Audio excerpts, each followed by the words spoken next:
بسم اللہ الرحمن الرحیم۔ اسپین کے لارڈ پادری کی بیٹی کے قبول اسلام کی ایمان افروز داستان جو تھی وہ ہم پڑھ رہے تھے اور سن رہے تھے، اور اس میں جو آخری بات ہوئی تھی وہ بحث چل رہی تھی اب اور رب کے حوالے سے، جس میں عمر لاہمی جو مسلمانوں کے عالم تھے انہوں نے جو بات کی تھی وہ یہ تھی کہ لفظ رب جو ہے یہ خدا کی توحید کا مظہر ہے، اور اب جو ہے یعنی باپ دنیا میں شرک کا سرچشمہ ہے۔ یہ آخری بات تھی۔ تو اس کے جواب میں لارڈ پادری نے کیا کہا وہ اب ہم آگے سنتے ہیں۔ لارڈ پادری: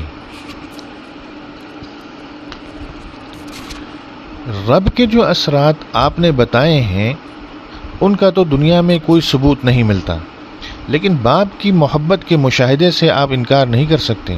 پھر بھلا ایسے بے معنی لفظ کو کون تسلیم کر سکتا ہے جس کا دنیا میں کوئی ثبوت نہ ہو؟ کیا باپ کی محبت کے اثرات سے آپ انکار کر سکتے ہیں؟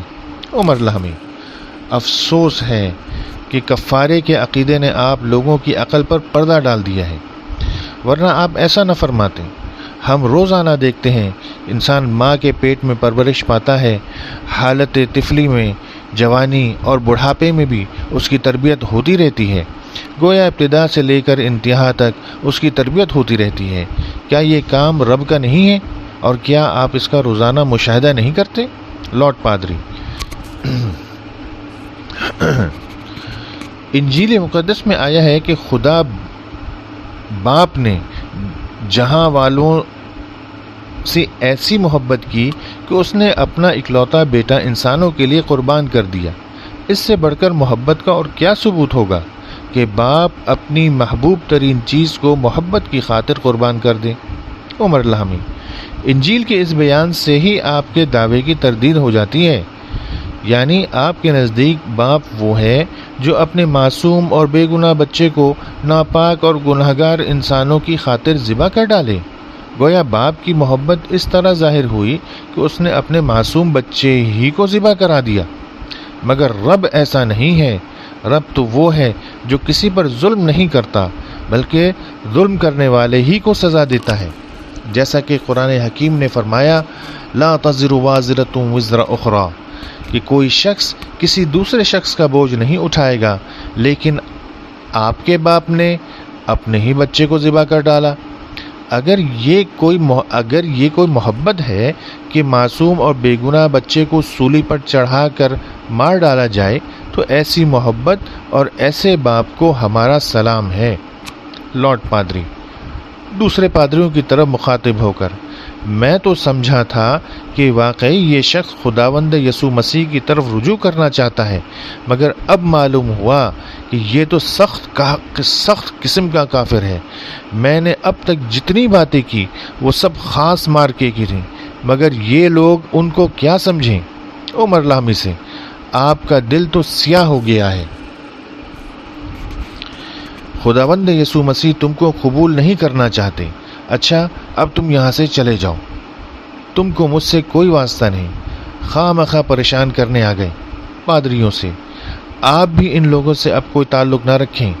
تم نے دیکھا کہ یہ کیسے ضدی اور ہٹ دھرم لوگ ہیں، ایک بات بھی مان کر نہیں دیتے۔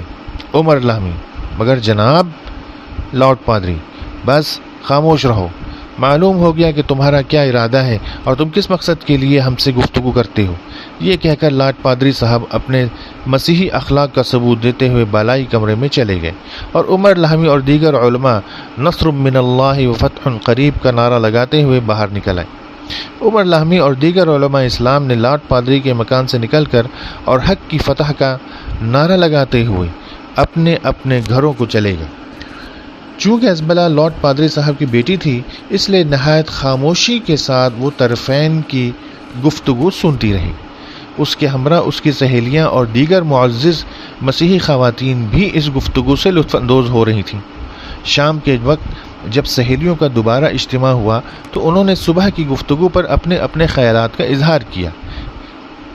اس آخری گفتگو کو سن کر ازبلا کا رہا سہا عقیدہ بھی ختم ہو گیا، اور وہ اچھی طرح سمجھ گئی کہ عیسائیت محض ایک ڈھونگ ہے جس کی نہ کوئی بنیاد ہے اور نہ اصول۔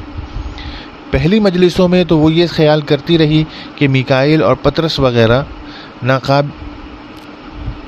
ناقابل ہیں، اور میرے والد یعنی لارڈ پادری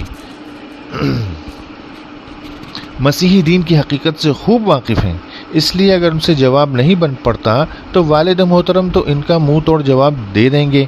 لیکن جب اس آخری گفتگو کو اس نے سنا تو بالکل نا امید ہو گئی، اور اس کو یہ فیصلہ لینا پڑا کہ عیسائی مذہب کی بنیاد مکڑی کے جالے کی طرح کوئی حیثیت نہیں رکھتی۔ اس واقعے کو 1 ماہ سے زائد ہو چکا ہے۔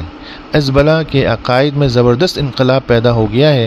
اب وہ خفیہ طریق پر عمر لحمی اور ان کی وساطت سے دیگر علماء زیاد اور قرطبہ کے اساتین علم و فضل سے ملاقات کر چکی ہے۔ قرآن حکیم کا وہ اب زیادہ مطالعہ کرنے لگی ہے، اور اس کے دل پر اسلام کی صداقت نقش ہوتی جا رہی ہے۔ اب وہ قرآن کریم اور انجیل کا مطالعہ اس نظر سے کرتی ہے کہ صداقت کی حامل کون سی کتاب ہے اور کون سی کتاب اوہام پرستی کا مجموعہ ہے۔ اس نے توحید، نبوت، قرآن، نجات، کفارہ، شفاعت اور حقیقت گناہ، انسانی اعمال اور اس کے نتائج پر اپنی عقل اور سمجھ کے مطابق کافی غور کر لیا ہے۔ غرض اب وہ عیسائیت کے حلقہ بگوش نہیں رہی، بلکہ وہ آستانہ اسلام پر سر جھکا چکی ہے۔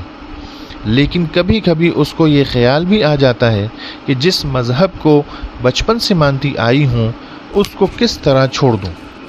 اسلام قبول کرنے کے بعد خبر نہیں کیا کیا آفتات پڑے، کیسے کیسے مسائل پیش آئیں۔ ماں باپ، رشتہ دار، بھائی بہنوں کو تو چھوڑنا پڑے گا، لیکن میری زندگی کیسے گزرے گی؟ پھر خود ہی کہتی کہ حق کی خاطر تو مصائب برداشت کرنا ہی پڑیں گے۔ اگر میں حق کو پہچان کر اس کا اعلان نہ کروں تو خدا کی نظر میں مجرم ٹھہروں گی۔ ایک روز عمر لحمی کو ازبلا کی پریشانی کا حال معلوم ہوا تو انہوں نے خفیہ طریقے سے کہلا بھیجا کہ وہ قرآن حکیم کی اس آیت کو صبح اور شام 10 بار پڑھ لیا کریں اور قرآن کریم کا مطالعہ جاری رکھے۔ انشاءاللہ تعالی یہ پریشانی جلد رفع ہو جائے گی۔ آیت یہ ہے: رب ادخلنی مدخل صدق واخرجنی مخرج صدق واجعل لی من لدنک سلطانا نصیرا، کہ اے میرے رب مجھے سچائی کے ساتھ داخل کر اور سچائی کے ساتھ نکال، اور اپنی سرکار سے مجھے پختگی عنایت کر اور میری دستگیری فرما۔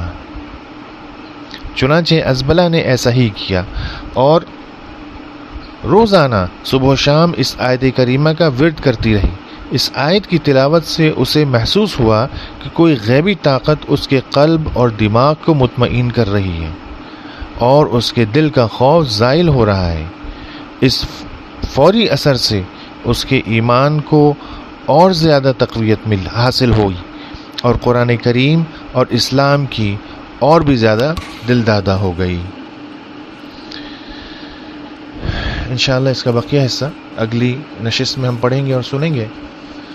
وہ اس وقت جو ہے وہ جنہوں نے پرانی اقساط یعنی گزشتہ اقساط نہیں سنی، وہ جو ہیں اسی چینل میں جو ہسٹوریکل پلے لسٹ کے اندر ہسٹوریکل نیریٹیوز کے عنوان سے جو ہے وہ ایک پلے لسٹ ہے، اس میں جو ہے وہ سن سکتے ہیں۔